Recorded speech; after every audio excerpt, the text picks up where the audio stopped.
What do Henry Ford, the Wright brothers, and even a modern figure like Elon Musk have in common? Well, there's probably a lot of similarities, but the one I want to point you to today is that they all challenge the status quo. Look at Henry Ford, created a new mode of transportation. Same thing for the Wright brothers, and to a similar degree, so did Elon Musk with converting internal combustion engine vehicles to electric and SpaceX and all that. It's not just those folks. A lot of entrepreneurs have that inane sense or desire to make change. They see the world operating and they're like, why is it doing it that way? Why are we doing it that way? And I must say, that is one of the areas in which the spirit of entrepreneurism really resonates with myself. Whether it's aversion to staying the same as opposed to an aversion to change, or just seeing processes that I think could be improved, I would definitely say that challenging the status quo is in my bones, and that's why it's one of the 4 pillars within the name, 4 Pillars Investors. I'm Nick McLean with 4 Pillars Investors, and after 20 years in the industry, I can honestly say I'm the most boring in the business. So if you want to add some boredom to your life, hit like and subscribe before you fall asleep. Now, with that out of the way, let's get down to it. I mentioned challenging the status quo is in my bones. Well, where did it really start? I have to say it started in college. My undergraduate degree was in industrial engineering, and industrial engineering is to some degree about challenging the status quo. It's about changing processes, either to make them more consistent, more repeatable, more standardized, or whatever. I really had no idea what industrial engineering was going into college, but it just happened to be a good fit, and I have to give hats off to my guidance counselor, actually. He's the one that suggested I go down that path. As it relates to what we do at 4 Pillars, I just want to be very clear that we do not seek change for the sake of change. I have heard about new owners coming in and painting the entryway a new color to demonstrate that there's a new sheriff in town. And I will tell you, that is the exact opposite of anything that we would do. Actually, what happens a lot of times is we might not even show up to our portfolio company for a few weeks after the transaction, just to show that, generally speaking, it's business as usual. In terms of how we start thinking about when and I guess how we want to challenge the status quo, quite frankly, it starts with asking a lot of dumb questions. As newcomers to the business, the last thing that we're going to do is say that, we are the expert and you should do it this way because we've done it this way in some other business and it was hugely successful. No, that's not it at all. We're just gonna ask the timeless question, why is it done that way? And what I will tell you is we're not really looking for what the answer is. What we're looking for is intentionality. We are doing it this way because of XYZ, and those reasons XYZ are, still make sense, and there's still reasons to do that process. Now, I know we've all heard the examples of, why are you doing it that way? Oh, well, because we've always done it that way. Well, there's corollaries to that. Why are you doing it that way? Well, I don't really know, but it makes sense. Everything moves along pretty well. And so in my mind, if it ain't broke, don't fix it. If it ain't broke, don't fix it. Well, that certainly might be right. I do also understand the idea of if it ain't broke, don't fix it. But, I think there's an interim step. Just because it's being done that way doesn't mean you change it right away, but how about you understand the process?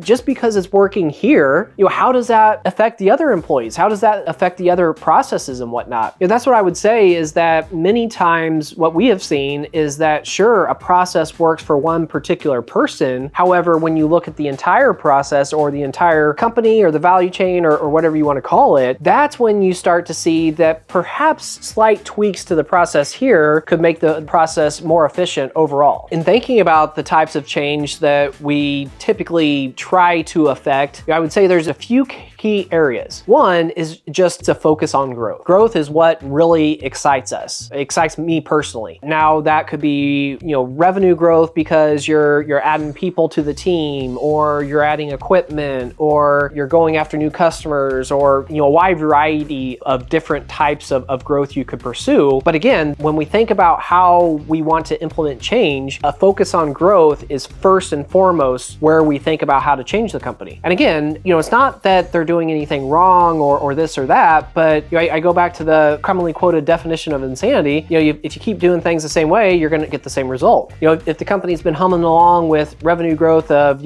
let's call it 3 to 5% over the past 5 years, years, well, if you don't make any changes, then the company's probably going to continue to just hum along at 3 to 5% growth. And for some companies, for some people, for some industries, that might be good enough. But I will just tell you that, just whether right, wrong, or indifferent, 3 to 5% just doesn't get me too excited personally. What I would say another key focus of ours is really a focus on removing obstacles and really removing friction for the employees. We've talked earlier about the concepts of servant leadership. It's really thinking about how to make other people more effective, and that certainly ties into this effort here. Because what we found is, sometimes employers will talk about empowerment and, all these fancy buzzwords, and at the end of the day, you talk to the employees, it's like, yeah, if this piece of equipment over here just doesn't work too well, and I've called maintenance and they come over and they tinker with it for a little while and they can never figure anything out. Well, I can tell you as an owner, whenever I hear stories like that, I am not smarter than the maintenance people. I can guarantee you that. However, we do make an effort to try and figure that out. Sometimes we'll set up what's called a tiger team, and we get not just the maintenance folks, but a cross-functional team together, and we go out to the machine and say, we talk to the operator, what's going on? Like, what conditions are present when this usually happens? You talk to the maintenance folks, like, what have you seen? Have you been able to repeat the problem? And again, like, even through this example here, you probably heard me, ask a stupid question or really dumb things down a lot, but that's just part of the process in our opinion. And I've gotten comfortable with, people kind of look at me like, man, is this guy crazy? I mean, that's the stupidest question I've ever heard. And again, like, that's just something we've gotten comfortable with, for better or for worse. What I would say the third key area is really kind of the boring or perhaps even the annoying one, and it's a focus on safety and a focus on clean books and whatnot. I mean, which are different. I lump them together because they both have an error of increasing the bureaucracy of the company. For example, one of our companies is in manufacturing, is die casting. They didn't have certain guards in place that really important to protecting the employee. And at first, the employees that worked in that area didn't like the new guards. It made their job a little bit harder because they had to go around the guard, or if they had to open the guard, they had to shut down the equipment, which would hurt their efficiencies. In one area where, if it requires making the process more challenging or a little bit more time consuming, that's just how it's going to have to be, because we're not going to prioritize efficiency and convenience over employee safety. In terms of finance and keeping the books clean and whatnot, I mean, that's totally different ball game. I mean, we're not talking about employees, health or well-being there. It's a similar concept in terms of decreasing the just go with the flow type of decision-making that might have been present, prior to us stepping in, and, more rigorous decision-making regarding, capital expenditures or new hires or this or that. Not saying that, we're going to result in different decisions. We're just going to have a different decision-making process. So I mentioned those 3 types of change in 3 different areas, but really what it comes down to is one type of change. And what I would say that type of change is cultural. If you look at companies that grow, what I would say, and this is, pretty almost trite, but the companies that grow the most are the ones that have growth as being their top goal. And you don't just achieve growth by 3 or 4 or 5 people sitting in a conference room and having a rah-rah session about, yeah, let's really grow this company, let's take it to the moon and whatnot. I mean, sure, can those meetings inspire people and whatnot? Yeah, absolutely. But that's not where the actual work happens. In order to really create a company that gets to that next level, everybody has to buy into that idea of growth, from the frontline workers all the way to the top. And how that happens, or how that starts to happen, is by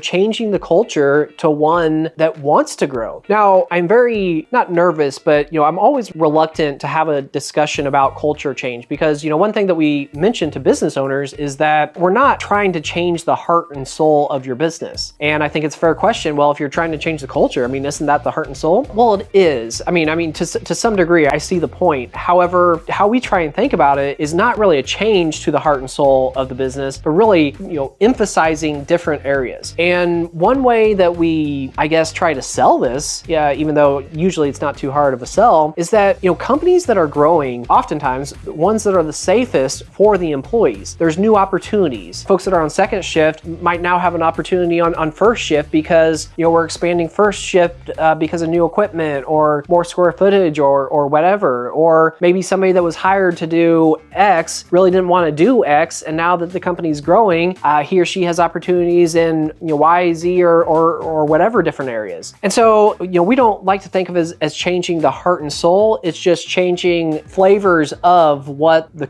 employees, the people of the company are really pursuing. And generally speaking, that idea of growth resonates because we're able to clearly articulate how that actually helps the employees, not just from a compensation standpoint, but from a quality of life standpoint, from a job security standpoint, and the list goes on and on. Now, we mentioned that there needs or should be some level of culture change in order to fully embrace the idea of pursuing growth in some of these other initiatives. But what I also want to warn you to, or at least make you aware of, is that not everyone in your company is going to be a change agent. And actually, that is a good thing. If everyone on a specific team, if they were all change agents, they would drive each other crazy. You'd have Bob doing this, you'd have Susie doing this, you'd have Pat doing some other thing, and all of them would simultaneously be trying to implement all these different changes, and it would just be chaos. Typically what we look for, depending on the size of the company, is 1 to 2 change agents, at a high level, and then a smattering of change agents, or at least people that are willing to step up, that are maybe not on the actual front line, but at least working on the production floor or working with the customers or whatever. At the end of the day, we have to come together as what changes we want to pursue, how we, as a company, we want to challenge the status quo, and we need to be rowing in the same direction. And as long as the leadership does a good job of communicating the vision of where we want to go and getting folks on board, you really don't need everyone to be a change agent. You need everyone to play their part, and if they play their part well, they are going to have a demonstrable and meaningful impact on the company's ability to achieve those goals. To end the video, I'd like to talk about our experience with sellers, and I never want to overgeneralize because every deal, every person is unique, and just because this has been our experience on these past deals doesn't mean it will be our experience on future deals. So please understand the context with which I share this. What we have found, though, is that many sellers, whenever you're going through the process or even shortly post-close, it's really it's a heart and mind type of thing. You hear the words coming out of their mouths like, yes, we understand that there's some inefficiencies that need to change, and we're all for growth, and we're really excited about what you can do with your new ideas and your energy or whatever the case may be. And that's, in our eyes, you're really coming from the head and not the heart. How that translates, or what that means, is that they say the right things and it feels like they're on board until you start to make some changes in areas in which the seller really had a lot of impact or input into how that process was designed, or why they're pursuing that customer or not that customer or whatever. You see quickly the folks that say one thing and really believe another, or fully committed to it, when you start trying to make some of those changes. And that's exactly what's happened for us a lot of times. We start implementing changes such as reducing inventory levels, or pursuing a new product line, or are pursuing an entirely new class of customers, and boom, all of a sudden those folks were like, oh no, this is bad, and you start questioning, well, I thought you were on board with trying to grow the business and improving efficiency and this and that. It's like, well, we are, but you're just doing it the wrong way. And it's relatively easy to see where, again, this is a heart and mind thing, where their mind believes that some of these changes or initiatives might be necessary for success, but their heart doesn't really buy into it. As we move forward in terms of looking at acquisitions and whatnot, we're always looking for opportunities where we can grow and where we feel like the management team is going to be supportive of a new mindset. A quote that's relevant here is one made by Warren Bennis. He stated that the manager accepts the status quo, the leader challenges it. In terms of how we think about our portfolio companies, the quote by Bob Iger comes to mind. And what he said is that the riskiest thing we can do is to maintain the status quo. I wish I could have been as eloquent to coin that term, but man, that is exactly how I feel. As it relates to your job or your business, what do you think though? Are you, or is your team the type that really seeks out a challenge and growth? Or do you feel like your culture is more safety oriented and more concerned about, just keeping revenues flat and whatnot. What are the elements of your company's culture, and do they resonate with this idea of challenging the status quo to focus on growth? Because I can tell you what, if you do have an employee base that is excited about growth and embraces change, well, man, we need to talk as soon as possible. My email's below, or feel free to leave me a comment as well. Thanks for watching.